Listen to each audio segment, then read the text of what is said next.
Welcome back to Podcast and Chill, everyone. We're excited to have you here with us for another episode. Yes, indeed. Today, we have a topic that many might find relatable and eye-opening: workaholism. So, have you ever found yourself buried in work even when you know you should be taking a break? Oh, definitely, Leo. There have been countless nights. How about you? Well, I like to think I balance work and play pretty well. After all work and no play makes Leo a dull boy. I envy your balance, Leo. I'm always chasing deadlines and thinking about the next project, even on weekends. Yeah, that sounds intense. But today, we're here to help folks like you recognize the signs of workaholism and find a healthier balance. Absolutely. Let's get started. So, Gwen, let's dive into our topic for today, workaholism. Have you ever heard the term workaholic? Yes, Leo. A workaholic is someone who is addicted to work. They often work excessively long hours, find it difficult to switch off from work, and feel guilty when they aren't working. Wow, that sounds intense. Gwen, could you explain to our listeners exactly what a workaholic is? Well, a workaholic is someone who works too much and cares too much about their job. So what are some of the signs that someone might be a workaholic? Well, one major sign is working excessively long hours. Even when they're home, they might still be checking emails or thinking about work. I've definitely seen that. It's like they can't turn off their work brain. Any other signs we should look out for? Another sign is feeling guilty or anxious when not working. They might feel like they're wasting time if they're not being productive. That's rough. It must be exhausting to feel like you can never take a break. Yes, Leo. Another sign is ignoring personal relationships and hobbies. For example, they spend less time with family and friends or stop joining their favorite activities. I can see how that would strain relationships. Are there physical signs too? Yes, Leo. Always being tired is common because they don't get enough rest. They might also have headaches, stomach problems, and other health issues from stress. Wow, that's a lot to handle. Are there other mental or emotional signs? Yes, workaholics often find it hard to let others help because they think no one else can do the job as well as they can. They also might not enjoy their job because they're always thinking about the next task or goal. That's interesting. It seems like being a workaholic can really affect every part of a person's life. It does, Leo. Recognizing these signs is the first step to making a change and finding a healthier work-life balance. If any of our listeners see these signs in themselves, it might be time to look at their work habits. Now that we know what a workaholic is, let's talk about the impact of workaholism on health. How does it affect someone's body and mind? Well, Leo, the negative effects are big. First, being a workaholic often leads to high levels of stress. Always being stressed can cause many health problems, Leo. This includes high blood pressure, heart disease, and stomach issues. When you are always stressed, your body doesn't have time to recover. This can make your immune system weak and you can get sick more easily. Wow, that's a lot. And what about sleep? I've heard workaholics often struggle with getting enough rest. Yes, many workaholics have trouble sleeping or have poor quality sleep because they can't stop thinking about work at night. This lack of sleep can make them always tired and increase stress and other health problems. So it's like a bad cycle then. Lack of sleep leads to more stress, which leads to more health problems. Exactly, and it doesn't stop there. Workaholics are more likely to have anxiety and depression. The constant pressure to do well and the lack of rest can lead to burnout, which can really hurt their mental health. It sounds like being a workaholic can really hurt a person's overall well-being. Yes, seeing the signs early is key to stopping these health problems. It's about finding a balance that allows for both work and personal well-being. But how can someone start creating this balance? especially if they're used to working all the time. First, setting clear boundaries between work and personal time. For example, once your workday is over, make an effort to turn off work emails and notifications. What about activities outside of work? How can they help with balance? Doing hobbies and activities you enjoy is very important. This will help you recharge and stay grounded. Make time for them regularly. Definitely. And what about spending time with family and friends? How can we make sure we're spending enough time with them? Planning and scheduling are key, Leo. Just like you schedule work meetings, schedule time for your family and friends. Have regular family dinners, outings, or just spend quality time together. Also, communicate your boundaries with your colleagues and clients. Let them know your work hours and when you'll be unavailable. That's a good point. What other tips do you have for maintaining a healthy work-life balance? Another tip is to prioritize self-care.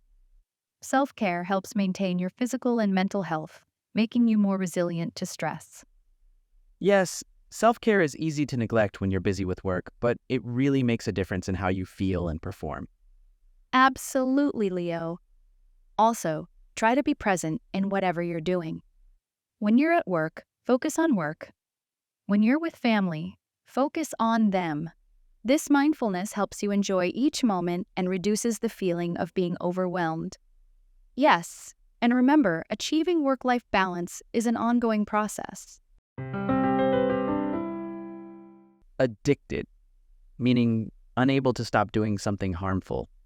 Example, he is addicted to playing video games and spends hours every day in front of the computer. Excessively, meaning too much, more than normal or needed. Example, she talks excessively about her favorite TV show, even when others are not interested. Guilty, meaning feeling bad because you have done something wrong or have not done something you should have. Example, he felt guilty for forgetting his friend's birthday. Anxious, meaning feeling worried, nervous, or uneasy about something with an uncertain outcome. Example, she was anxious before her big presentation at work. Boundaries, meaning lines that show where one place ends and another starts, rules about what is okay to do. Example, it's important to set boundaries at work to ensure a good work-life balance. What are some of the signs that someone might be a workaholic, according to the dialogue?